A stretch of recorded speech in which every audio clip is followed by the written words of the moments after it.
Hello friend, कैसे हैं आप सब। स्वागत है आप सबका वरण्या कंपटीशन एकेडमी के एनसीईआरटी फाउंडेशन सीरीज में।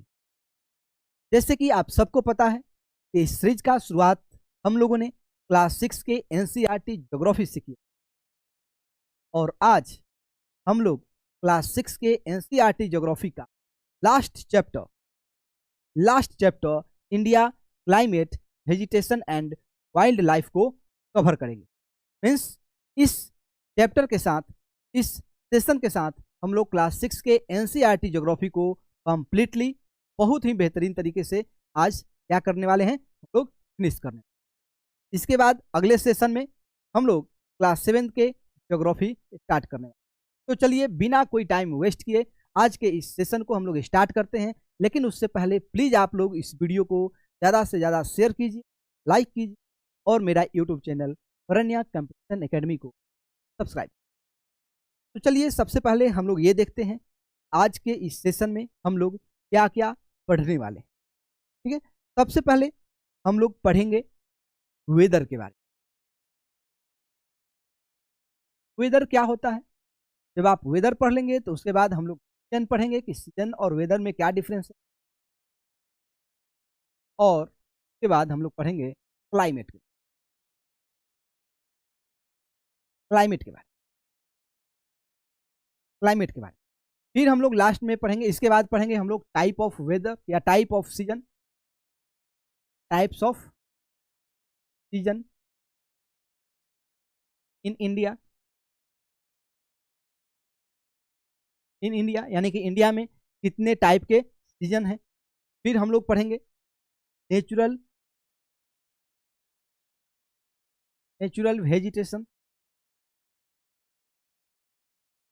वेजिटेशन और लास्ट में हम पढ़ेंगे वाइल्ड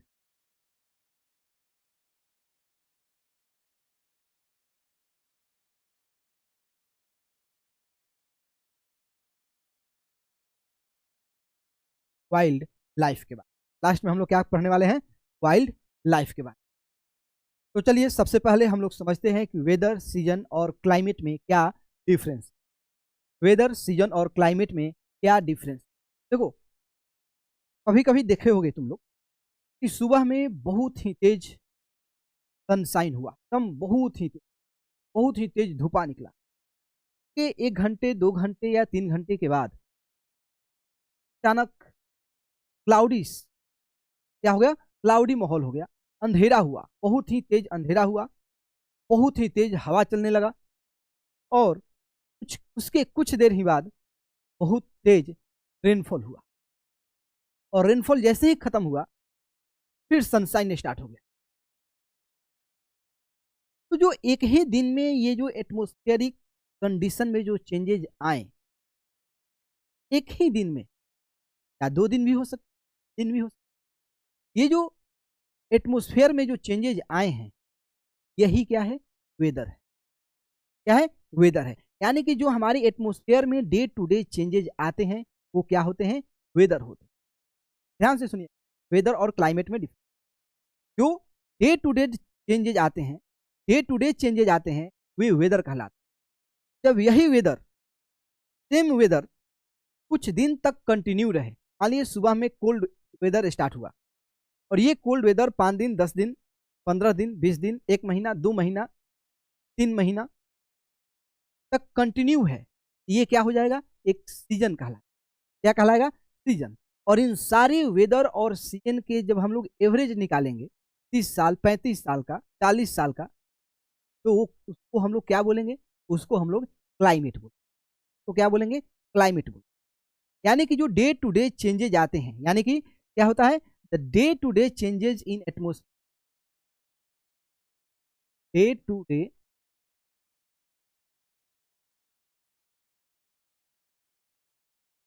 चेंज इन एटमोस्फेयर,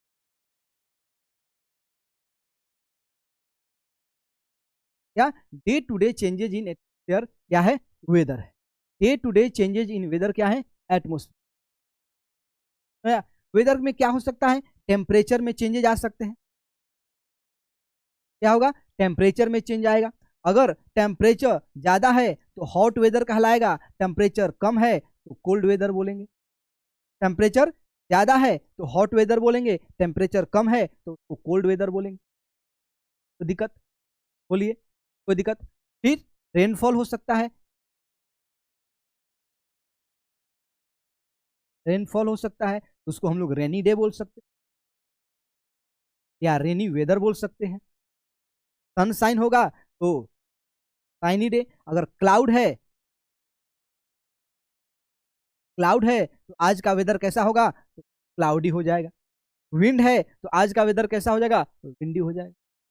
ये क्या है, टाइप्स ऑफ वेदर है। हॉट वेदर हो सकता है, कोल्ड वेदर हो सकता है, रेनी वेदर हो सकता है, क्लाउडी हो सकता है, सनशाइन है बहुत तेज है तो और भी हो सकता है। ये क्या है, वेदर है। जब सेम काइंड ऑफ वेदर, क्या, जब same kind of weather continue रहे कुछ दिनों तक तो उसको हम लोग क्या बोलेंगे, सीजन बोलेंगे। क्या बोलेंगे उसको, सीजन बोलेंगे। यानी कि when the same kind of weather extend, when the same kind of weather condition extend for many days are called season. यानी कि जब same kind of weather,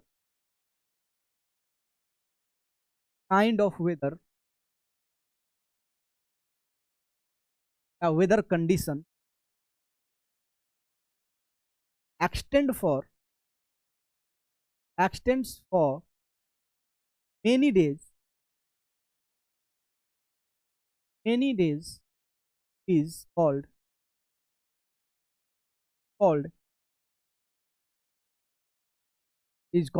season. यानी कि जब सेम काइंड का वेदर, यानी कि कोल्ड वेदर है और वो कोल्ड वेदर 2 महीना 3 महीना तक कंटिन्यू है तो क्या बोलेंगे, कैसा सीजन है, तो कोल्ड सीजन। कैसा सीजन है, कोल्ड सीजन। कोल्ड को विंटर सीजन भी हम लोग बोलते हैं। अगर हॉट वेदर है, वो हॉट वेदर 2 महीना 3 महीना तक कंटिन्यू है, वो समर सीजन में कन्वर्ट हो जाएगा। अगर बारिश हो रहा है और ये बारिश का जो वेदर है ये कितना तक 2-3 महीना तक कंटिन्यू रहे तो रेनी सीजन आ जाएगा, रेनी सीजन आ जाएगा। तो जब weather, same kind of weather बहुत दिनों तक कंटिन्यू रहता है, बहुत दिनों तक एक्सटेंड करता है तो हम लोग क्या बोलेंगे, सीजन बोलेंगे। क्या बोलेंगे, सीजन बोलेंगे। और जब वेदर और सीजन का जो हम एवरेज निकालेंगे 30 साल 35 साल यानी कि 30 ईयर 40 ईयर 50 ईयर का, तो वो क्या कहलाएगा, तो उसको हम लोग क्या बोलेंगे, क्लाइमेट बोलेंगे। यानी कि average of weather and season को हम लोग क्या बोलते हैं, क्लाइमेट बोलते हैं। लेकिन मिनिमम कितना साल का, मिनिमम 30 ईयर, मिनिमम 30 ईयर। हमें ये जो वेदर में चेंजेज आते हैं हमको उससे कोई तकल्लुफ नहीं, कोई भी दिक्कत नहीं है। अगर सीजन में चेंजेज आए कोई दिक्कत नहीं, चेंजेज क्लाइमेट में नहीं आना चाहिए। अगर क्लाइमेट में चेंज आएगा, अगर क्लाइमेट में चेंज आएगा तो उस एरिया के वेजिटेशन में चेंज आएंगे, उस एरिया के वाइल्ड लाइफ में चेंज आएंगे, उस एरिया के जो भी जीव जंतु हैं सारे में क्या आएंगे, क्लाइमेट चेंज नहीं होना चाहिए। ये चेंज होते रहे कोई फर्क नहीं, कोई दिक्कत है। आप समझ गए कि वेदर क्या होता है, सीजन क्या होता है और क्लाइमेट क्या।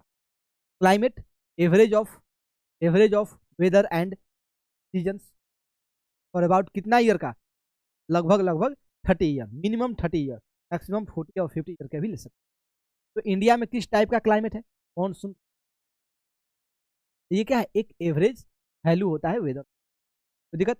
तो चलिए अब हम लोग देखते हैं टाइप ऑफ वेदर यानी कि टाइप ऑफ सीजन। ठीक, वर्डली the major seasons recognise in India, यानी कि इंडिया में हम लोग कितने सीजन को रिकॉग्नाइज किए हैं, तो टोटल 4 हैं, 4 सीजन है। ठीक, पहला है cold weather season, cold weather season जिसको हम लोग क्या बोलते हैं, विंटर बोलते हैं। और ये कब से कब तक होता है, from December to February, from December to February. फिर होता है हॉट वेदर सीजन, समर जिसको हम लोग बोलते हैं मार्च टू मई। कब, हॉट वेदर सीजन कब से कब तक, मार्च टू मई। फिर साउथ वेस्ट मानसून सीजन हम लोग रेनी सीजन भी बोलते हैं। ये कब से कब तक होता है, जून टू सितंबर। फिर आता है सीजन ऑफ रिट्रीटिंग मानसून तो हम लोग ऑटम बोलते हैं, और ये कब से कब तक होता है, अक्टूबर से नवंबर। कब से कब तक, अक्टूबर से नवंबर। तो इंडिया में मेनली 4 सीजन है, विंटर, विंटर जो दिसंबर टू फरवरी तक चलता है, समर जो मार्च टू मई तक चलता है, और मॉनसून को रेनी सीजन बोलते हैं वो जून टू सितंबर, और ऑटम चलता है कब से कब तक, अक्टूबर से नवंबर तक। इंडिया में मेनली कितने सीजन हैं, 4 सीजन। मेनली कितने सीजन हैं, 4 सीजन, विंटर, समर, रेनी और ऑटम। कौन कौन, विंटर, समर, रेनी और ऑटम। और आपको ये मंथ का ड्यूरेशन भी याद रखना पड़ेगा, December to February winter, March to May summer, rainy season June to September, autumn चलता है अक्टूबर टू नवंबर, अक्टूबर टू नवंबर। ये क्या है, ड्यूरेशन है किसका, सीजन का। अभी हम बोले कि जब weather same kind of weather continue रहता है कितना दिनों तक, मेनी दिन तक, मेनी डे, मेनी डेज का मतलब 1 मंथ, 2 मंथ, 3 मंथ, तो उसको हम लोग क्या बोलेंगे, सीजन बोलेंगे। ये मेनली हमारे देश में 4 सीजन को हम लोगों ने क्या किया है, रिकॉग्नाइज किया। अब चलिए पारा पारी से हम लोग एक एक सीजन को देख लेते हैं। अब देखिए ये है कोल्ड वेदर सीजन, जिसको हम लोग प्यार से विंटर सीजन बोलते हैं। क्या बोलते हैं, विंटर सीजन। और ये कब से कब होता है, फ्रॉम दिसंबर टू फरवरी। कब से कब तक, फ्रॉम दिसंबर टू फरवरी। अब देखो ये विंटर सीजन क्यों होता है, तो जब हम लोग मोशन ऑफ अर्थ पढ़े थे, मोशन ऑफ अर्थ पढ़े थे, तो उसमें सन का नॉर्थवर्ड माइग्रेशन और साउथवर्ड माइग्रेशन के बारे में पढ़े थे। क्या पढ़े थे, नॉर्थवर्ड माइग्रेशन और साउथवर्ड माइग्रेशन ऑफ सन के बारे में पढ़े थे। उस दिन हमने आपको बताया था कि जो सन है वो 2 लैटिट्यूड के बीच में क्या करता है, सॉरी 2 लैटिट्यूड के बीच में शिफ्ट करता है। जैसे बीच में है इक्वेटर, ध्यान से देखिएगा, ये है इक्वेटर, उसके ऊपर है ट्रॉपिक ऑफ कैंसर और उसके नीचे है ट्रॉपिक ऑफ कैप्रिकॉन। यह है 23.5 डिग्री, यह है 0 डिग्री, ये 23.5 डिग्री नॉर्थ, और यहाँ पे है 23.5 डिग्री। इसको हम लोग ट्रॉपिक ऑफ कैंसर बोलते हैं, इसको इक्वेटर बोलते हैं, और इसको ट्रॉपिक ऑफ कैप्रिकॉन बोलते हैं। अब जो सनलाइट है वर्टिकली इन तीनों लैटिट्यूड के बीच में वर्टिकली फॉल करता है, वर्टिकली इन तीनों लैटिट्यूड के बीच में, यानी कि ट्रॉपिक ऑफ कैंसर और ट्रॉपिक ऑफ कैप्रिकॉन के बीच में सनलाइट वर्टिकली फॉल करता है। लेकिन इन फॉल करने का टाइम क्या है, अलग अलग है। अभी हमारे देश में क्या है, दिसंबर आने वाला है, यानी कि नवंबर दिसंबर चल रहा है। ठीक इस टाइम तो हमारा सन है उसका वर्टिकल जो रे होगा वो ट्रॉपिक ऑफ कैप्रिकॉन के पास आएगा। क्या आएगा, ट्रॉपिक ऑफ कैप्रिकॉन के पास आएगा। अब हमारे यहाँ जो ट्रॉपिक ऑफ कैंसर इंडिया को 2 पार्ट में डिवाइड करता है, इंडिया को 2 पार्ट में डिवाइड करता है। अब यहाँ पे देखोगे कि स्लेंटिंग लाइट आएंगे, ये लाइट जो बहुत ही ज्यादा डिस्टेंस ट्रेवल करके कहाँ जाएंगे, इंडिया के पास जाएंगे। इस स्लेंटिंग लाइट के कारण हमारे यहाँ क्या होता है, कोल्ड वेदर सीजन होता है, यानी कि विंटर सीजन। पढ़ो, during winter season the sun rays do not fall vertically और डायरेक्टली, यानी कि जो सन रे होता है इस रीजन में वर्टिकली या डायरेक्टली फॉल नहीं करता है। एक स्लेंटिंग रे आता है, सन रे आता है जो बहुत ही ज़्यादा डिस्टेंस ट्रेवल करता है, उसके पास ज़्यादा एनर्जी नहीं रहता है, ये ज़्यादा हॉट हम लोग फील नहीं करते हैं, कोल्ड फील। तो यही है विंटर सीजन। विंटर सीजन के समय जो सनलाइट है, सन रेज है, वो डायरेक्टली फॉल इन रीजन में नहीं करता है। यानी कि अभी जब हमारे यहाँ नवंबर मान लो, नवंबर से फेब्रुअरी तक जो सन है वो वर्टिकली फॉल करेगा ट्रॉपिक ऑफ कैप्रिकॉन पे। यानी कि यहाँ पे अभी कौन सा सीजन चलेगा बताओ, तो समर सीजन चलेगा, समर सीजन। यानी कि जो ऑस्ट्रेलिया है, ऑस्ट्रेलिया में अभी कौन सा सीजन होगा, समर सीजन। और हमारे यहाँ क्योंकि यहाँ पे सनलाइट डायरेक्टली फॉल नहीं कर रहा है, हमारे यहाँ कौन सा सीजन है, तो विंटर सीजन। कौन सा सीजन है, विंटर सीजन। पढ़ लो फिर से, during winter season sun rays do not fall directly in the region as a result the temperature are quite low the north India में जो टेम्परेचर हो जाता है वो क्या हो जाता है, बहुत ही कम हो जाता है। अब सोचो नॉर्थ इंडिया में टेम्परेचर ज्यादा कम होगा, साउथ इंडिया में, साउथ इंडिया इस सन रे के यहाँ पे क्या होगा, नजदीक होगा, और नॉर्थ इंडिया के पास इस सन रे को ज्यादा डिस्टेंस ट्रेवल करना पड़ेगा। नॉर्थ इंडिया में ज्यादा विंटर होता है, ज्यादा कोल्ड हो जाता है, और हमारा जो साउथ इंडिया है वो ज्यादा कोल्ड नहीं होता है, ज़्यादा कोल्ड नहीं होता है। तो पहला हो गया हमारा विंटर सीजन। विंटर सीजन समझ में आया? विंटर सीजन क्यों होता है? जब सन रे डायरेक्टली फॉल नहीं करता है ट्रॉपिक ऑफ कैंसर पे, कब? नवंबर टू फरवरी के मंथ में। समर सीजन में क्या हो जाता है? जस्ट इसके उल्टा हो जाता है। समर सीजन में जस्ट इसके उल्टा हो जाता है। देखो क्या होता है समर सीजन में। समर सीजन का देख लो अब, जैसे कि यह है इक्वेटर, यह है ट्रॉपिक ऑफ कैप्रिकॉर्न और यह है tropic of Cancer. Summer season में अब सन रे क्या हो जाएगा? ट्रॉपिक ऑफ कैंसर पे वर्टिकली फॉल कर और ट्रॉपिक ऑफ कैप्रिकॉर्न पे स्लैंटिंग रे पास करें। यानी कि अब ट्रॉपिक ऑफ कैप्रिकॉर्न के पास विंटर सीजन होगा, विंटर सीजन होगा, और ट्रॉपिक ऑफ कैंसर के पास समर सीजन, समर सीजन। इसी समर सीजन में बहुत ही ड्राई ड्राई और फास्ट फास्ट मूविंग मूविंग जो एयर है, यानी कि जो विंड है वो फ्लो करता है, तो हम लोग लू बोलते हैं। क्या बोलते हैं? लू बोलते हैं। ध्यान से पढ़ो, ठीक? हॉट एंड ड्राई, ये लिख लो, हॉट एंड ड्राई। ठीक, देखो हॉट वेदर सीजन कब होता है? Hot weather season sun rays more और less directly fall in the, यानी कि जो सन रेज होता है इस रीजन में, इस रीजन में क्या होता है? बोलो क्या होता है? वर्टिकली और डायरेक्टली फॉल करता है। इसके कारण ये क्या हो जाता है? टेम्परेचर यहाँ पे बहुत ज़्यादा होता है, टेम्परेचर बिकम वेरी हाई। और देखो एक बात और ध्यान से सुनो, हॉट एंड ड्राई विंड, ठीक? हॉट एंड ड्राई विंड जो हमारे समर सीजन में नॉर्थ इंडिया में जो फ्लो करता है वो क्या है? उसको हम लोग क्या बोलते हैं? ब्लू बोलते हैं। क्या बोलते हैं उसको? ब्लू बोलते हैं। कोई दिक्कत है? क्या बोलते हैं उसको? ब्लू बोलते हैं। ठीक, तो हॉट वेदर कब होता है? जब sun rays tropic of Cancer पे वर्टिकली फॉल करेगा, जिसके कारण टेम्परेचर बहुत ज़्यादा हो जाएगा। और जब टेम्परेचर ज़्यादा होगा, जब टेम्परेचर ज़्यादा होगा तो इंडिया में उस टाइम वो कौन सा सीजन सेलिब्रेट करते हैं? तो समर सीजन। कौन सा सीजन? तो समर सीजन। एक मिनट,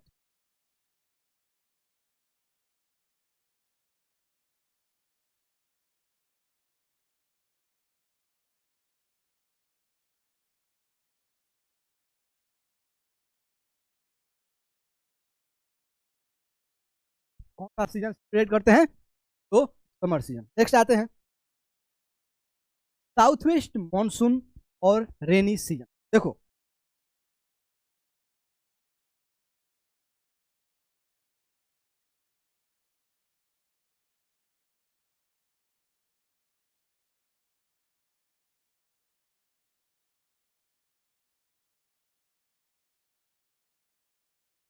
यह है इंडिया, ये इंडिया है, मान लो ये क्या है? इंडिया है। March to June, March to June India के नॉर्दर्न पार्ट में जो सनलाइट है वो वर्टिकली फॉल करता है, लगभग ऑलमोस्ट वर्टिकली फॉल करता है। हम सबको पता है, अभी हम लोगों ने समर सीजन पढ़ा।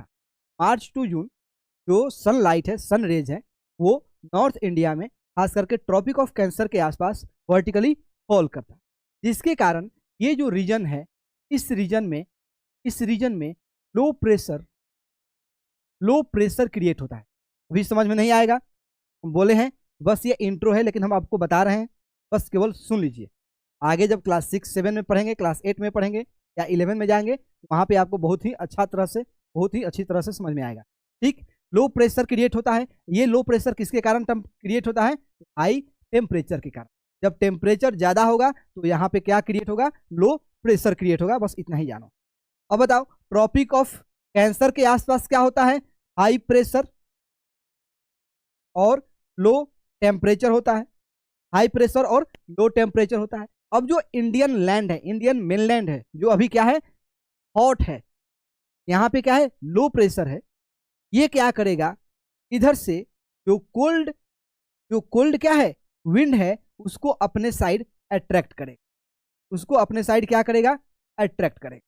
और ये जो विंड जाएंगे, लो टेम्परेचर वाले जो विंड जाएंगे, यहाँ से अपने साथ बहुत सारे मॉइस्चर लेकर के जाएंगे। क्या करके जाएंगे? मॉइस्चर लेके जाएंगे।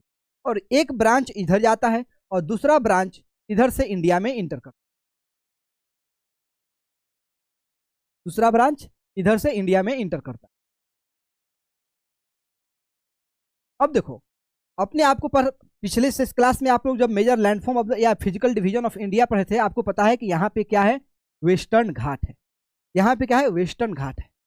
अब जब ये मॉइस्चर लेकर के ये जो विंड जा रहा है इंडिया के मेनलैंड की तरफ, इसको सामना होता है, इसका सामना होता है वेस्टर्न घाट से, और ये विंड वेस्टर्न घाट में जाके टकराता है।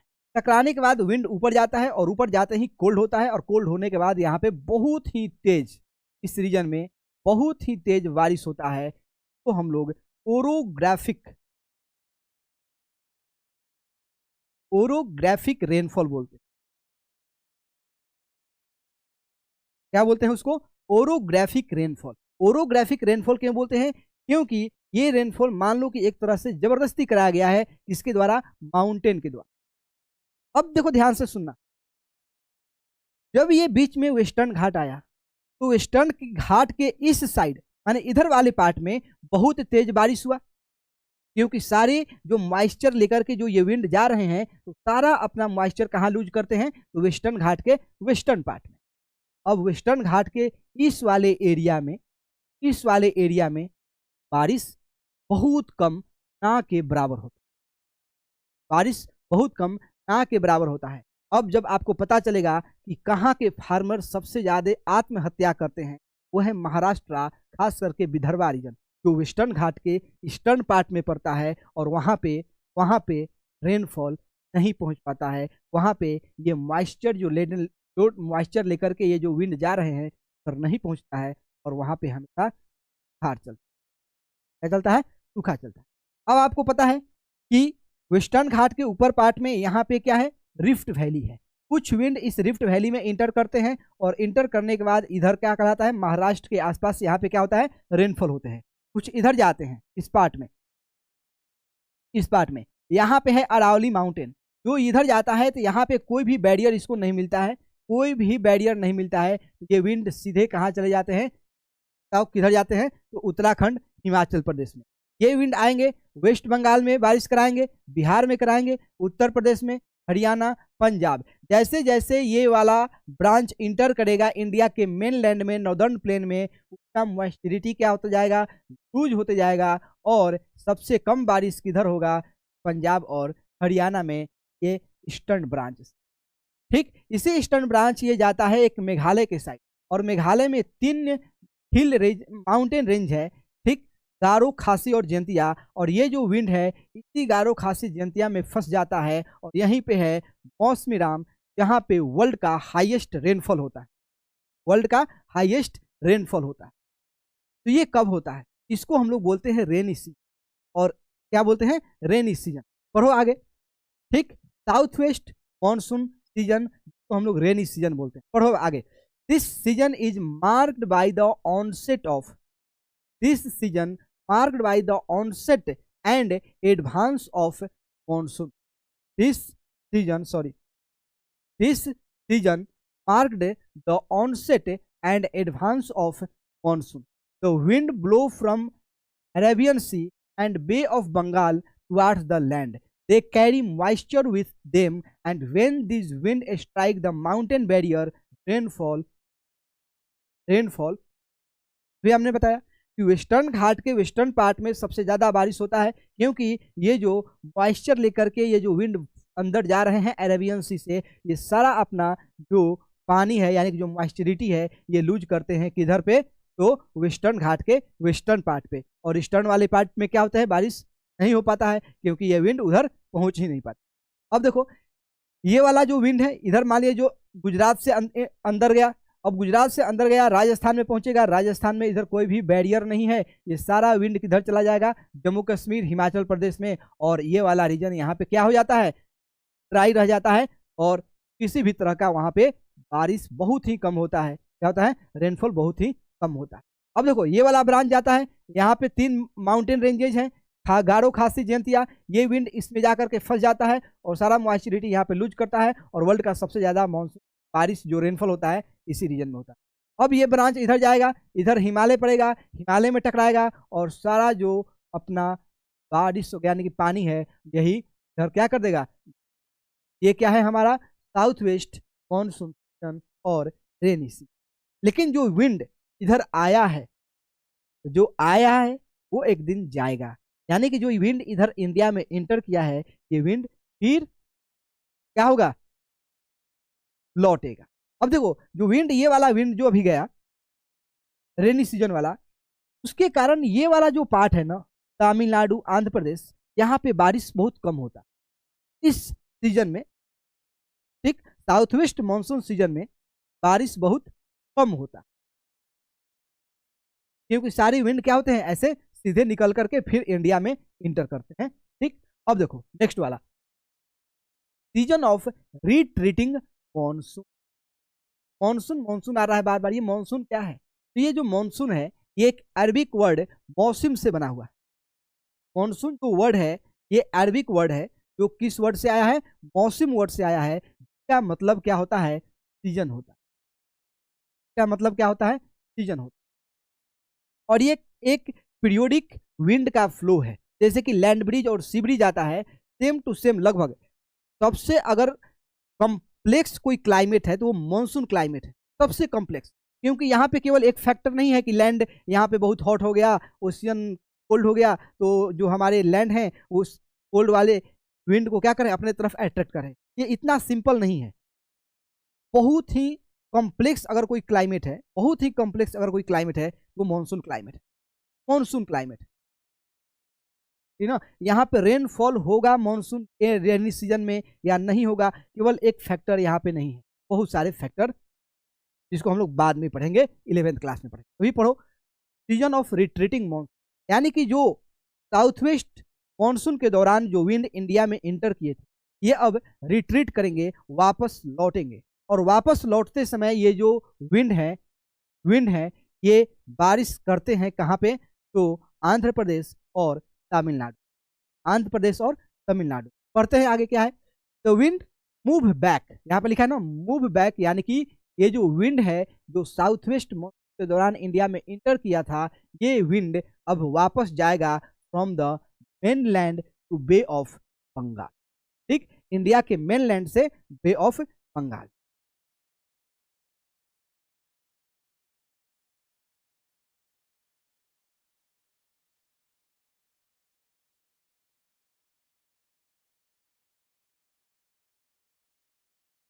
जो भी हो यहाँ पे देखना, जो विंड इधर इंटर किया था अब ये क्या होगा, वापस जाएगा, यानी कि this season of retreating monsoon, और इसको हम लोग क्या बोलते हैं, सीजन ऑफ रिट्रीटिंग।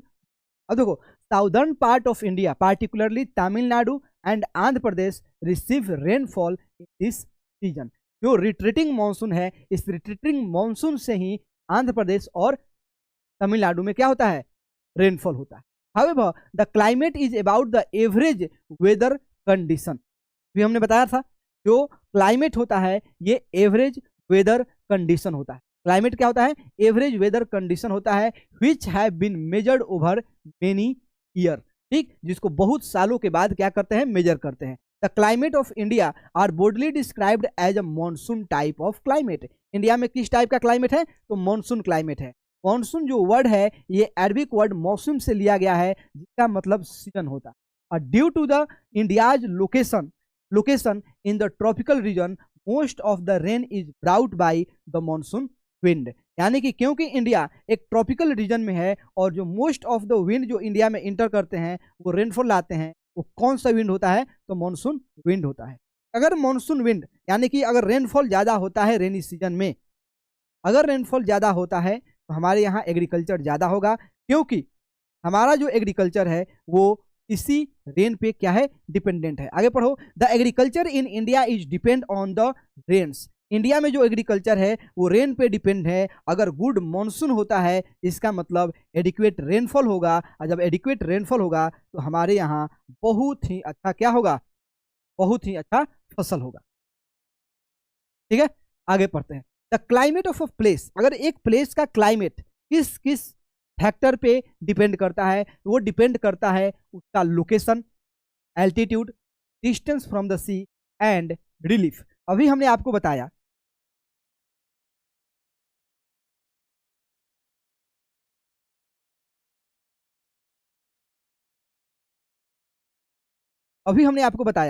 कि यहां पे है अरावली माउंटेन। जब बे ऑफ बंगाल से विंड ये जो साउथ वेस्ट मानसून इंटर करता है, सबसे ज्यादा बारिश कहाँ पे देगा? वेस्ट बंगाल में, उसके बाद झारखंड में, उसके बाद बिहार में, उससे कम उत्तर प्रदेश में, उससे कम पश्चिमी उत्तर प्रदेश, फिर दिल्ली आएगा, फिर हरियाणा आएगा और फिर पंजाब आएगा। क्योंकि ये डिपेंड करता है कि कोई भी लोकेशन, यानी कि जो कंट्री है या कोई स्टेट है या कोई भी लैंडफॉर्म है, जो भी चीज़ है वो समुद्र से, सी से कितना के डिस्टेंस। अब देखो यहाँ पे एक बैरियर आ जाता है, अरावली रेंज आ जाता है। अब इस अरावली रेंज के कारण जो बारिश होता है इधर हो जाता है और इधर नहीं होता है, इधर नहीं होता है, इधर बारिश होता ही नहीं है।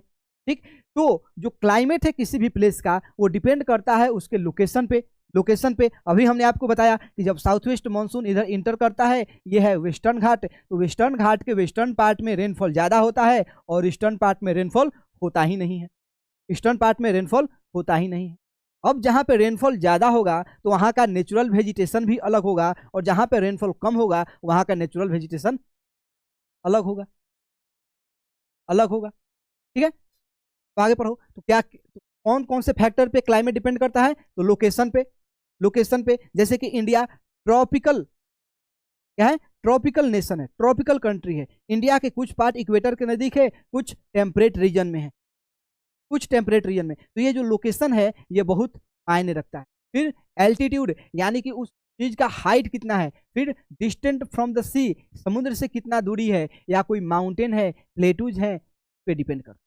Therefore, we experience the regional differences of in the climate of India. तो इंडिया में जो क्लाइमेट है उसका रीजनल डिफरेंसेज हैं, क्षेत्रीय डिफरेंसेज हैं। जैसे कि अभी हमने आपको बताया कि वेस्टर्न घाट के वेस्टर्न पार्ट में बारिश होता है, ईस्टर्न पार्ट में बारिश नहीं। इसी साउथ वेस्ट मानसून से पूरे इंडिया के नॉर्दर्न पार्ट में बारिश होता है, लेकिन तमिलनाडु, आंध्र प्रदेश में बारिश नहीं होती। ठीक, राजस्थान के आधे पार्ट में बारिश होता है, आधे पार्ट में बारिश नहीं होता है। ठीक, नॉर्थ इंडिया में भी ईस्टर्न पार्ट में बारिश ज्यादा होता है और वेस्टर्न पार्ट में पंजाब के साइड बारिश कम होता है। तो यहाँ पे हमारे क्लाइमेटिक डिफरेंसेज हैं। क्या है? क्लाइमेटिक डिफरेंसेज हैं। जैसे यहाँ पे पढ़ो, Jaisalmer and Bikaner in the deserts of Rajasthan are very, क्या? जो जैसलमेर और बीकानेर एरिया है या जो डेजर्ट्स हैं वो राजस्थान में, वो क्या है? बहुत ही ज्यादा टेम्परेचर है। While the Dras and Kargil valley in Jammu and Kashmir, now Dras और कारगिल जो है ये अब लद्दाख में है, जम्मू एंड कश्मीर में नहीं है। कहाँ पे है? लद्दाख में है। ये क्या होते हैं? बहुत ही कोल्ड रीजन, ये सीजन होता है यहाँ पे, बहुत ही कोल्ड, इतना कोल्ड कि पूछो मत करो। फिर कोस्टल प्लेस है लाइक मुंबई एंड कोलकाता, ये मॉडरेट क्लाइमेट, यहाँ पे क्या है? मॉडरेट क्लाइमेट है।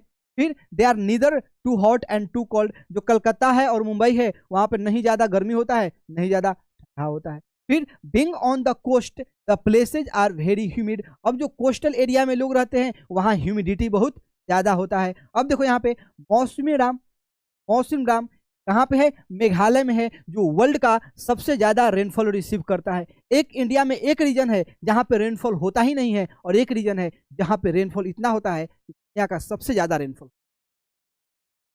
तो ये रीजनल डिफरेंसेज है हमारे क्लाइमेट में। ठीक, while in a particularly year it might not be the not rain at all in the Jaisalmer and, ठीक, मौसम राम मेघालय में सबसे ज्यादा रेनफॉल होता है और राजस्थान के जैसलमेर में बारिश होता ही नहीं, बहुत कम होता है। ये क्या था? Regional difference. आपने क्या पढ़ा? आपने पढ़ा वेदर क्या होता है, सीजन क्या होता है, क्लाइमेट क्या।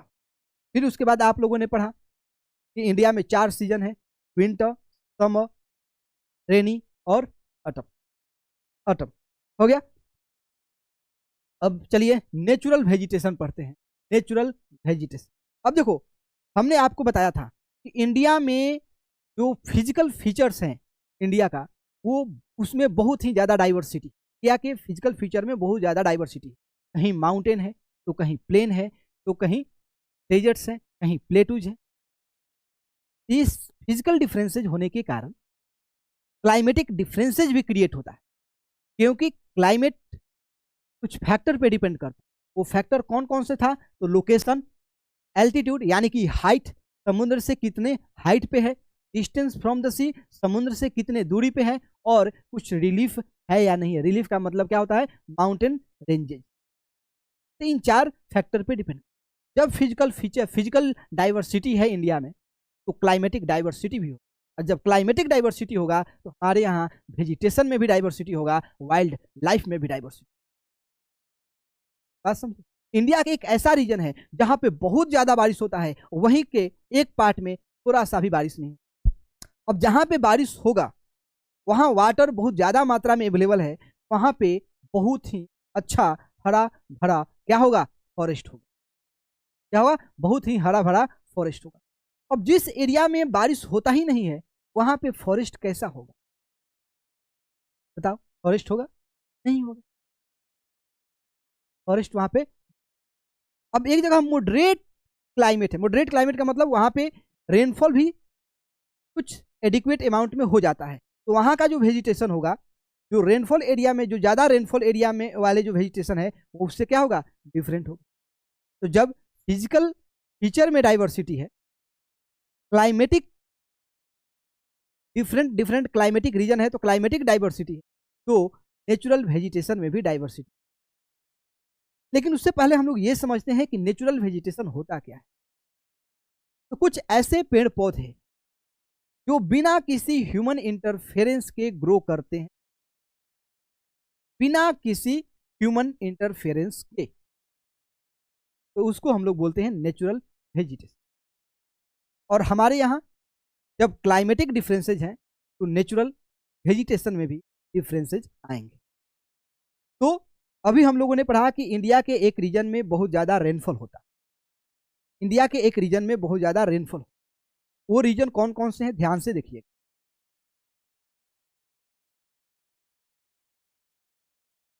बहुत ज़्यादा ध्यान से देखिएगा।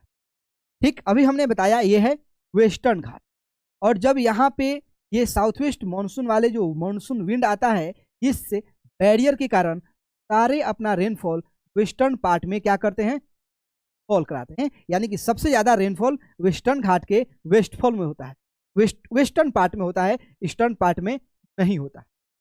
तो वेस्टर्न पार्ट में बहुत ज्यादा रेनफॉल होता है। फिर हमने आपको बताया कि इधर एक विंड आता है जो मेघालय की तरफ से आता है, असम के साइड जाता है, अरुणाचल प्रदेश के साइड जाता है। ठीक, अब यहाँ पे भी जो बारिश होता है बहुत ज्यादा होता है, बहुत ज्यादा बारिश होता है।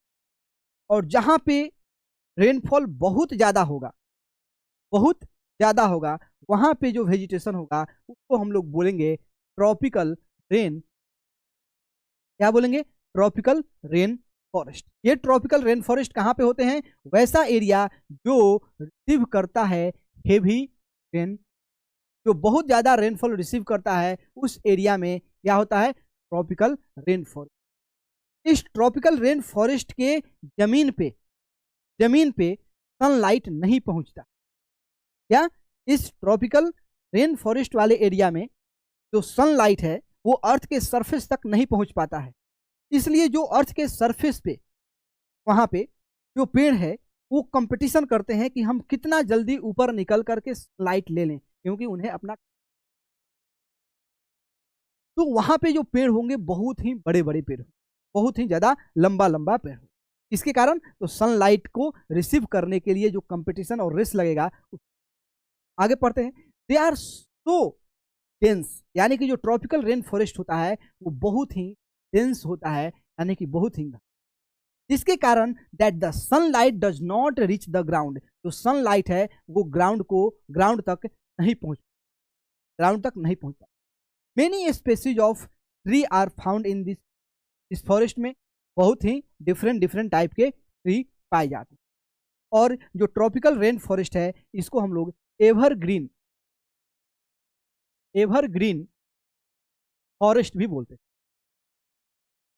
ठीक, ट्रॉपिकल रेन फॉरेस्ट को हम लोग एवरग्रीन फॉरेस्ट भी बोलते हैं। क्यों? क्योंकि यहाँ पे जो ट्री हैं वो अपना जो पत्ता है यानी कि जो लिव्स है वो एक साथ शेड नहीं करते हैं, एक साथ नहीं गिराते, बारी बारी से गिराते हैं। कोई एक गिराया, कोई कभी गिराया, कोई कभी। इसके कारण ये जो एरिया है यानी कि जो ट्रॉपिकल रेन फॉरेस्ट है, जो एवरग्रीन फॉरेस्ट है, हमेशा हरा भरा रहता है। आगे पढ़ो क्या है, these forest which sheds their leaves at the different time, क्योंकि यहाँ पे जो ट्री है अलग अलग स्पेसीज के हैं, वो अलग अलग टाइम पे अपना जो लिव्स है वो क्या करती हैं, सेट करती हैं, गिराती हैं। यानी कि एक समय पे नहीं, अलग अलग समय पे। और जब अलग अलग समय पे गिराती हैं, इसलिए ये जो रीजन है, ये जो फॉरेस्ट है, हमेशा ग्रीन अपीयर होता है। क्या होता है, ग्रीन अपीयर होता है, और इसलिए हम इसको क्या बोलते हैं, एवर ग्रीन फॉरेस्ट। क्या बोलते हैं, एवर ग्रीन फॉरेस्ट। अब देखो कौन कौन से फॉरेस्ट होते हैं, मेजर फॉरेस्ट कौन कौन से ट्री होते हैं, इंपॉर्टेंट ट्री जान लो। मोहोगैनी होता है, इबोनी होता है, और रोजवुड होता है। और एक बात जान लीजिए आप लोग, ये यूपीएससी में इस टाइप के क्वेश्चन पूछा जाता है कि इनमें से कौन सा जो ट्री है वो ट्रॉपिकल रेन फॉरेस्ट में या एवरग्रीन फॉरेस्ट या पाया जाता है। आगे पढ़ते हैं कि ये जो ट्रॉपिकल रेन फॉरेस्ट है, ये इंडिया के किस किस पार्ट में है। इंडिया के अंडमान एंड निकोबार आइलैंड पे है, नॉर्थ ईस्टर्न पार्ट के कुछ के स्टेट के कुछ पार्ट में है, नॉर्थ ईस्ट के कुछ पार्ट में है। फिर ये एक नैरो स्ट्रिप है वेस्टर्न स्लोप ऑफ वेस्टर्न, और वेस्टर्न घाट के वेस्टर्न स्लोप पे जो नैरो स्ट्रिप है एकदम पतला सा, वहां पे ये फॉरेस्ट है। कौन कौन सा, अंडमान निकोबार, नॉर्थ ईस्ट के कुछ पार्ट, और वेस्टर्न घाट के वेस्टर्न पार्ट में। वेस्टर्न घाट के वेस्टर्न पार्ट में कोई दिक्कत है ट्रॉपिकल रेन फॉरेस्ट में, कोई दिक्कत? नेक्स्ट देखते हैं, नेक्स्ट क्या है, ट्रॉपिकल डिसिडुअस फॉरेस्ट। ट्रॉपिकल डिसिडुअस, ये जो फॉरेस्ट है उस एरिया में होते हैं जहां पे रेनफॉल मॉडरेट होता है, मॉडरेट रेनफॉल, यानी कि नहीं बहुत ज़्यादा होता है ना बहुत कम। और कुछ ऐसे भी सीजन आते हैं जहाँ पे जब सीजन में रेनफॉल होता ही नहीं, और जब रेनफॉल नहीं होता है तो ये जो ट्री हैं वो सारे ट्री एक साथ अपना पत्ता नीचे गिरा देते हैं ताकि पानी कम खर्च हो। पत्ता इसलिए नहीं गिराते हैं कि उनको शौक है, पत्ता इसलिए गिराते हैं क्योंकि उस टाइम वाटर का जो अवेलेबिलिटी है वो बहुत कम हो जाता है, इसलिए अपना पत्ता क्या कर देती हैं, लिव्स क्या कर देती हैं, सेट कर देती हैं। ठीक, इसलिए इन फॉरेस्ट को हम लोग डिसिडुअस फॉरेस्ट बोलते हैं। कौन सा फॉरेस्ट, डिसिडुअस फॉरेस्ट। जैसे लगभग आप लोग फरवरी मार्च के या अप्रैल के महीना में आप देखेंगे कि जो शीशम का जो पेड़ है, महुआ का जो पेड़ है, ये अपना पत्ता क्या कर देता है, सेट कर देता है, पत्ता सेट कर देता है।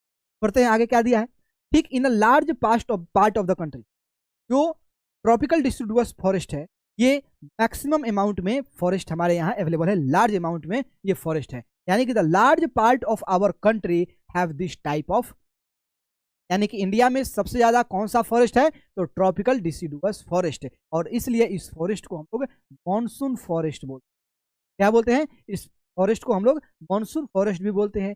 ये कम डेंस होता है, ये डेंस ज़्यादा नहीं होता है, ये अपना जो लिप्स हैं ये क्या कर देते हैं, एक पार्टिकुलर टाइम पे गिरा देते हैं। क्यों गिराते हैं, the tree of these forest are sal. क्यों गिराते हैं, एक बात हम आपको बता दिए हैं, ये इसलिए गिराते हैं क्योंकि उस टाइम पानी का अवेलेबिलिटी कम होता है, उस पानी को ज़्यादा खर्च न करे, इसलिए वो अपना लिप्स सेट कर देती है। ठीक, कौन कौन से इंपॉर्टेंट ट्री है, साल है, टीक है, पीपल है, नीम है, शीशम है। ये जो ट्री है ये ट्रॉपिकल डिसिडुअस फॉरेस्ट में पाए जाते हैं। They are found in Madhya Pradesh, Uttar Pradesh, Bihar, Jharkhand, Chhattisgarh, Orissa and some part of Maharashtra and parts of Maharashtra. तो कौन कौन से स्टेट में है tropical deciduous forest, Madhya Pradesh, Uttar Pradesh, Bihar, Jharkhand, Chhattisgarh, Orissa और महाराष्ट्र। और रेन फॉरेस्ट कौन कौन से स्टेट में था, तो नॉर्थ ईस्ट के कुछ स्टेट में था, नॉर्थ ईस्ट के कुछ स्टेट में था, अंडमान और निकोबार आइलैंड पे था, और वेस्टर्न घाट के वेस्टर्न पार्ट में वो भी एकदम पतला सा स्ट्रिप है, वहां पे है, बहुत कम है, बहुत कम है। सबसे ज्यादा कौन सा है, ट्रॉपिकल डिसिडुअस फॉरेस्ट है। कौन कौन सा, तो मध्य प्रदेश, उत्तर प्रदेश, बिहार, झारखंड, छत्तीसगढ़, उड़ीसा और पार्ट ऑफ महाराष्ट्र। अब आओ क्रोनी एंड बसेस। अभी हमने आपको बताया कि हमारे यहाँ क्लाइमेटिक डिफरेंस, कुछ ऐसे रीजन है जो बहुत ज़्यादा रेनफॉल होता है, वहाँ पे ट्रॉपिकल ग्रीन फॉरेस्ट होता है। कुछ ऐसा जहाँ पे किसी एक पार्टिकुलर टाइम पे रेनफॉल होता है और कुछ पार्टिकुलर टाइम पे रेनफॉल नहीं, वहाँ पे अलग वेजिटेशन है, उसको हम लोग ट्रॉपिकल डिसिड्यूस फॉरेस्ट बोलते हैं। और कुछ एरिया ऐसा भी तो है जहाँ पे रेनफॉल बहुत कम होता है, और उस एरिया में जो फॉरेस्ट होते हैं, जो नेचुरल वेजिटेशन होते हैं, प्रोनी कैसा होते हैं, प्रोनी कटीला, तो टीला, जैसे कि कैक्टस। कैक्टस कैक्टस कहाँ मिलेगा सबसे ज्यादा, तो जहाँ पे रेनफॉल बहुत ही कम होता है। पढ़ते हैं, this type of forest are found in, इस टाइप का फॉरेस्ट कहाँ पाए जाते हैं, ड्राई एरिया में, ड्राई एरिया में पाए। ये ड्राई एरिया कहाँ पे है, स्टेट ऑफ राजस्थान में। कहाँ पे है, स्टेट ऑफ राजस्थान, पंजाब में है, हरियाणा में है, turn slope of western ghat और गुजरात। फिर हमने आपको क्या बताया कि जैसे जैसे समुद्र से दूरी बढ़ेगा, यहाँ है हमारा बे ऑफ बंगाल, फिर आएगा वेस्ट बंगाल, झारखंड, बिहार, उत्तर प्रदेश, दिल्ली, हरियाणा, पंजाब, राजस्थान, गुजरात। गुजरात, अब देखो जितना डिस्टेंस इंक्रीज होगा धीरे धीरे रेनफॉल वैसे ही कम होते जाए। तो ये जो बबूल का पेड़ है, देखिए ध्यान से, बबूल का पेड़ है, खैर है, कैक्टस है, कैक्टस है। बबूल का पेड़ बिहार में भी मिलेगा, लेकिन उतना ज्यादा नहीं मिलेगा जितना ये बबूल का पेड़ न्यू दिल्ली में दिखाई देगा, या उत्तर प्रदेश के वेस्टर्न पार्ट में, यानी कि वेस्टर्न उत्तर प्रदेश में, पश्चिमी उत्तर प्रदेश में दिखाई, हरियाणा में जाइएगा और ज्यादा दिखाई देगा, पंजाब में और ज्यादा दिखाई देगा। वहां पे नीम का, पीपल का, ये वाले पेड़ बहुत कम दिखाई देंगे, सबसे ज्यादा ये दिखाई देगा, क्योंकि वहां पे जैसे जैसे रेनफॉल कम होगा वैसे वैसे वहां का नेचुरल वेजिटेशन भी क्या होते जाएंगे, डिफरेंट होते जाएंगे। वहां का नेचुरल वेजिटेशन भी क्या होगा, डिफरेंट होते जाएगा। तो जब आप दिल्ली में कोई फॉरेस्ट देखते हैं, मान लीजिए नेचुरल वेजिटेशन देखेंगे, नेचुरल वेजिटेशन, मैनमेड नहीं बोल रहे हैं, नेचुरल वेजिटेशन देखेंगे, तो खास करके सबसे ज्यादा अगर कोई ट्री मिलेगा वहां पे, तो बबूल का पेड़ मिलेगा। इसका बबूल का कांट वाला, ठीक है। तो कौन कौन से ट्री होते हैं, कैक्टस, खैर, बबूल, कीकर, ये क्या है, इंपॉर्टेंट ट्री है। और किस किस स्टेट में है, तो स्टेट ऑफ राजस्थान में है। अब देखो Haryana, Punjab and eastern slope of western ghat. अभी हमने आपको बताया जो हमारा ये वेस्टर्न घाट है, वेस्टर्न घाट के वेस्टर्न पार्ट पे बहुत ज़्यादा रेनफॉल होता है, क्योंकि जो वेस्टर्न घाट है यहाँ पे एक कंटिन्यूअस माउंटेन रेंजेज है, वो इस रेनफॉल को इस साइड क्रॉस होकर के नहीं जाने देते हैं, इस साइड क्रॉस होकर के नहीं जाने देते हैं, जिसके कारण ये रेन शैडो एरिया बनता है, रेन शैडो एरिया बनता है। और ये महाराष्ट्र का विदर्भा जो रीजन है, यहाँ के जो किसान है बहुत ज़्यादा क्या करते हैं, साइड करते हैं, क्योंकि यहाँ के पानी का जो एबिलिटी है, सार है, बहुत ज़्यादा हो। बात समझे, बात समझे, कोई दिक्कत है। तो इस टाइप के रेनफॉल जो माउंटेन के बैरियर से होता है उसको हम लोग कौन सा रेनफॉल बोलते हैं, तो ओरोग्राफिक रेनफॉल बोलते हैं। कौन सा रेनफॉल, ओरोग्राफिक रेनफॉल बोलते हैं। कौन सा, ओरोग्राफिक रेनफॉल, समझ में आया। यानी कि जो थ्रोनी बसेज हैं वो उस एरिया में होते हैं जहाँ पे पानी यानी कि रेनफॉल बहुत ही कम होता है। क्या होता है, रेनफॉल बहुत ही कम होता है। ठीक, खास करके इसमें जो इंपॉर्टेंट जो ट्री है वो कौन कौन सा है, कैक्टस है, केर है, बबूल है, कीकर है, ये इंपॉर्टेंट ट्री कहाँ कहाँ पे पाए जाते हैं, Rajasthan, Punjab, Haryana, eastern slope of western ghat और गुजरात में, और गुजरात। नेक्स्ट आते हैं अब माउंटेनियस वेजिटेशन। माउंटेन है, वहां पे बर्फबारी होता है, तो बताइए क्या सेम फॉरेस्ट होगा। एक फॉरेस्ट जो बिहार में है, उत्तर प्रदेश में है, जहाँ पे प्लेन एरिया है, वहां पे वेजिटेशन अलग होगा माउंटेनियस रीजन से। क्यों होगा, क्योंकि कहीं पे बर्फबारी होता है। अगर सोचो कि जो हमारे यहाँ पेड़ होते हैं वो कैसे होते हैं, का ब्रांच कैसा होता है, ये है, ये होता है। अगर यहाँ पे बर्फबारी होगा तो बर्फ के ऊपर यानी कि जो स्नो होगा, आइस होगा, आइस का क्रिस्टल इनके ऊपर रह जाए, जब रहेगा तो वो पूरे ट्री को क्या कर सकता है, डिस्ट्रॉय कर सकता है। लेकिन जो माउंटेनियस रीजन है वहां पे जो ट्री होगा उसका स्ट्रक्चर कैसा होगा, तो कोन टाइप का होगा। क्योंकि अब जो यहाँ पे स्नोफॉल होगा वो स्नोफॉल क्या करेगा, आसानी से नीचे गिर जाएगा, आसानी से क्या होगा, नीचे गिर जाएगा, ठीक ना, आसानी से क्या होगा, नीचे गिर जाएगा। इसलिए इस टाइप के ट्री को हम लोग कॉनीफेरस ट्री बोलते हैं। माउंटेनियस रीजन में कोनीफेरस ट्री होता है। तो वहाँ का भी देखो यहाँ पे कैसा है, कोन के आकार का। जितने भी फॉरेस्ट हैं वो कोन के आकार में, कोन के शेप में। ये माउंटेन वेजिटेशन पढ़ते हैं। A wide range of species is found in mountains. Mountains में बहुत ही अलग अलग टाइप के क्या है, ट्री का स्पेस।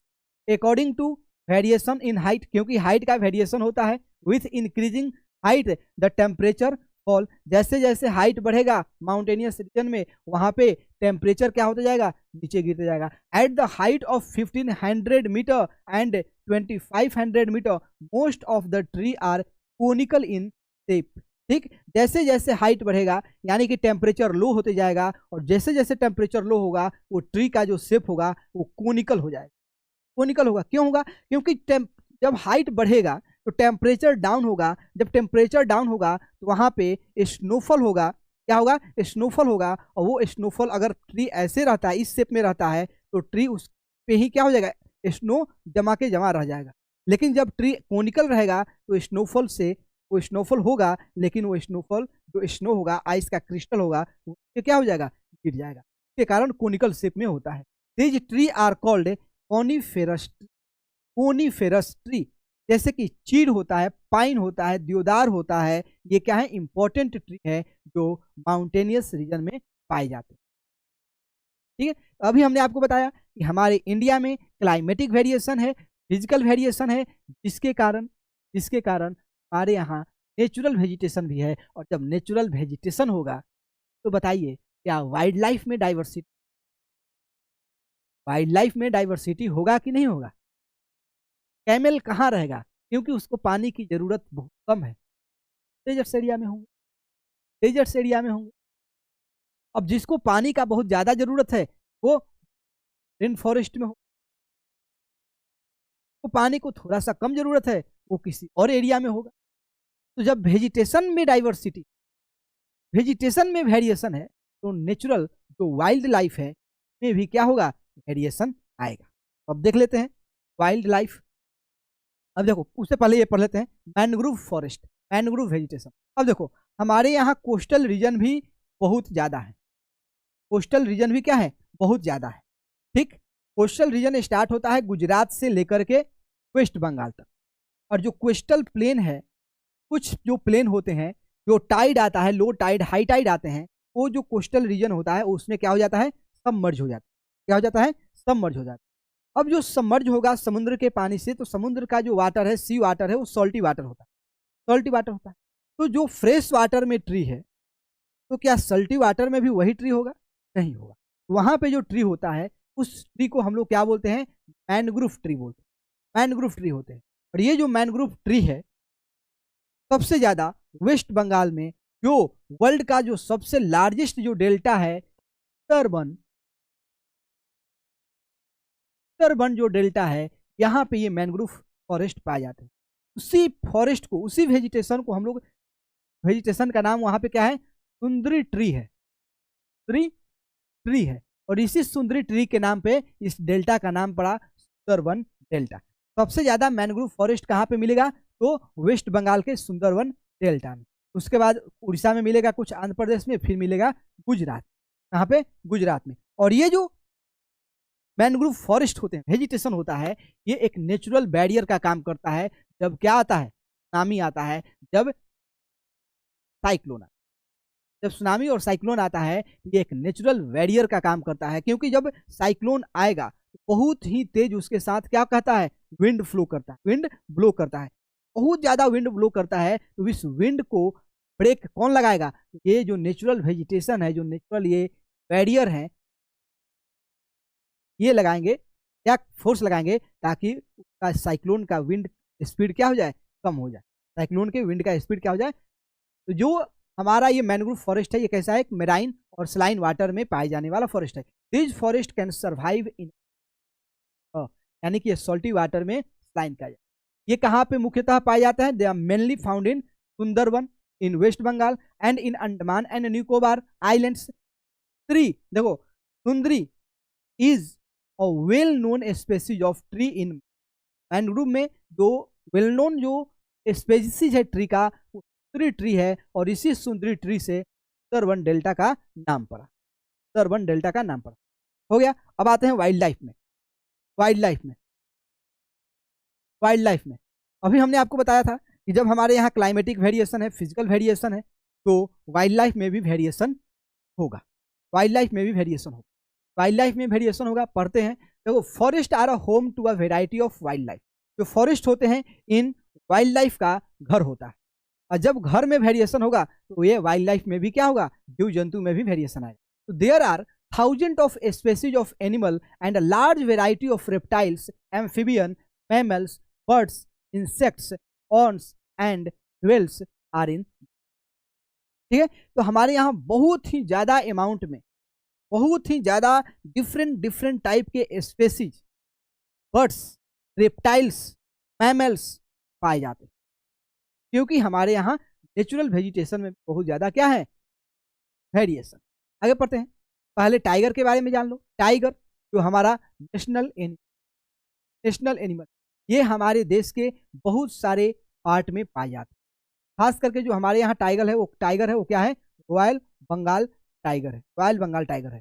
फिर गिर फॉरेस्ट है जो गुजरात में है, यहाँ पे एशियाटिक लायन मिलेंगे। कौन लायन, एशियाटिक लायन मिलेंगे। फिर एलिफेंट, वन हॉर्न, राइनोसेरस, ये कहाँ पे मिलेगा, तो असम में मिलेगा। एलिफेंट तो सबसे ज्यादा मिलता है केरला और कर्नाटक में।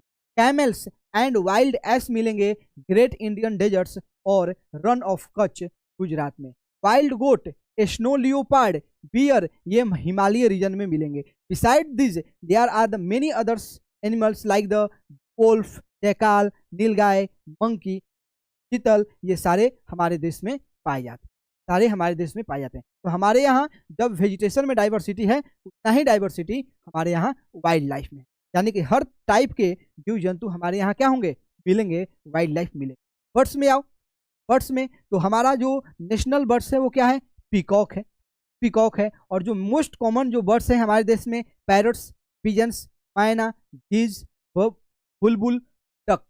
ठीक है, they are several birds sanctuary. हम लोग, हमारे पास बहुत सारे बर्ड सेंचुरी है जो हम लोग क्या किए हैं, क्रिएट किए हैं इन बर्ड्स को नेचुरल हैबिटेट प्रोवाइड करने के लिए। क्योंकि डे बाई डे हम लोग क्या करते हैं, अपने फॉरेस्ट को डिस्ट्रॉय कर रहे हैं। जब फॉरेस्ट को डिस्ट्रॉय करेंगे तो इन सारे वाइल्ड लाइफ का होम को भी डिस्ट्रॉय करते हैं, तो फिर ये एक्सटिंक्ट हो जाते हैं, ये विलुप्त हो जाते हैं।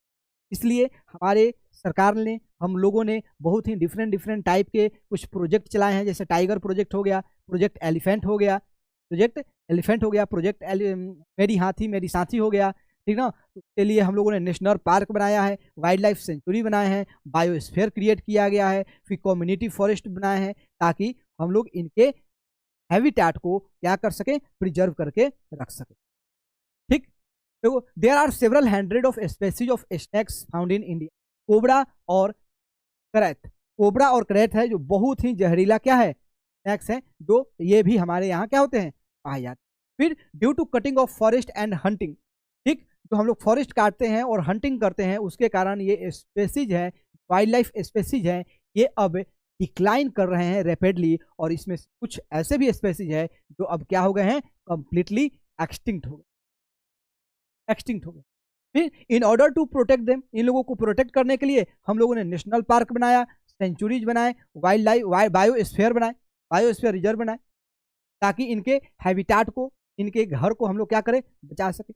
गवर्नमेंट ने प्रोजेक्ट टाइगर चलाया, प्रोजेक्ट एलिफेंट चलाया, इसके लिए, तो इन लोगों को प्रोटेक्ट करने के लिए। अब देखो, प्रोजेक्ट टाइगर केवल टाइगर को प्रोटेक्ट करने के लिए नहीं है, केवल नाम है प्रोजेक्ट टाइगर। अब सोचो, अगर हम लोग टाइगर को प्रोटेक्ट करते हैं तो उसके साथ साथ उसका जो खाने का जो सामान है तो भी तो प्रोटेक्ट करना पड़ेगा। टाइगर किसको खाता है बताओ, डियर को खाएगा, गोट खाएगा, जो भी है वहां पे, जो भी एनिमल्स है, ठीक, जो क्या कहता है, उनको खाएगा। अब जो हिरन है, डियर है, वो किसको खाएंगे, पेड़ को खाएंगे। तो अल्टीमेटली हम लोग केवल टाइगर को नहीं प्रोटेक्ट कर रहे हैं, टाइगर के साथ साथ वहां पे जितने भी वाइल्ड लाइफ हैं, जितने भी वेजिटेशन है, हम सबको प्रोटेक्ट। आज समझे? तो प्रोजेक्ट टाइगर का मतलब ये केवल मत समझ लेना कि हम लोग केवल टाइगर को प्रोटेक्ट कर रहे हैं, वो टाइगर के साथ साथ टाइगर का जो खाने का जो भी चीज है, सबका हमें क्या करना पड़ेगा, प्रोटेक्ट करके। इसी को हम लोग इकोसिस्टम बोलते हैं, because the everyone are dependent on each other ना, सभी लोग। कोई दिक्कत है? अब देखो, can you also contribute in conserving the wild life, ये छोड़िए अब कुछ नहीं है। तो every year we observe the first week of October, October के फर्स्ट वीक में हम लोग क्या मनाते हैं, वाइल्ड लाइफ डे मनाते हैं, वाइल्ड लाइफ वीक मनाते हैं। अब देखो कुछ माइग्रेटरी बर्ड्स होते हैं, ये माइग्रेटरी बर्ड्स बहुत ही सेंसिटिव होते हैं टेम्परेचर क्लाइमेट चेंज को लेकर के। जब टेम्परेचर या सीजनल चेंजेज आते हैं, जैसे कि साइबेरिया में जब बहुत ज़्यादा बर्फबारी होता है तो वहाँ से कुछ बर्ड्स होते हैं जो उड़ करके हमारे यहाँ माइग्रेट करके आते हैं, हमारे यहाँ माइग्रेट करके आते हैं, हमारे यहाँ ही क्या करते हैं, ब्रीडिंग करते हैं, और फिर उनका सब बाल बच्चा तैयार हो जाएगा तो अपने फैमिली के साथ साइबेरिया में वापस। वैसे ही एक बहुत ही स्मॉलेस्ट बर्ड है जिसका नाम है एस्टिंट। क्या नाम है, एस्टिंट। ये आता है आर्कटिक रीजन से लगभग 8,000 किलोमीटर डिस्टेंस ट्रेवल करके हमारे देश में आता है। एस्टिंट जो बहुत ही छोटा पक्षी दूर डिस्टेंस ट्रेवल करता है, 8,000 किलोमीटर डिस्टेंस। ये बहुत सेंसिटिव होते हैं टेम्परेचर को। अगर क्लाइमेट चेंज आएगा तो इनका रूट भी चेंज हो जाएगा। अगर इंडिया में बहुत ज़्यादा कोल्ड होने लगे तो जो साइबेरिया से उड़ करके अभी जो हमारे यहाँ देश में आएंगे ये सारे बर्ड्स, अगर हमारे यहाँ भी उतना ही टेम्परेचर हो जाए तो अपना रूट क्या कर देंगे, नहीं तो वो भी क्या हो जाएंगे, डिक्लाइन करने लगेंगे, बढ़ने लगेंगे। हम लोग उनके लिए जो वेटलैंड्स हैं वो उस वेटलैंड्स को बचा करके रखते हैं ताकि वो आए, अपना भोजन करें और ब्रीडिंग करें, फिर वापस। ठीक है, तो चलिए आज के लिए इतना ही, मिलते हैं अगले सेशन में, तब तक के लिए धन्यवाद। ठीक है, अगले सेशन से हम लोग स्टार्ट करने वाले हैं क्लास 7 के ज्योग्राफी को। तो पहले प्लीज़ आप लोगों से अनुरोध है कि आप लोग मेरे चैनल को ज़्यादा से ज़्यादा लाइक और थैंक यू।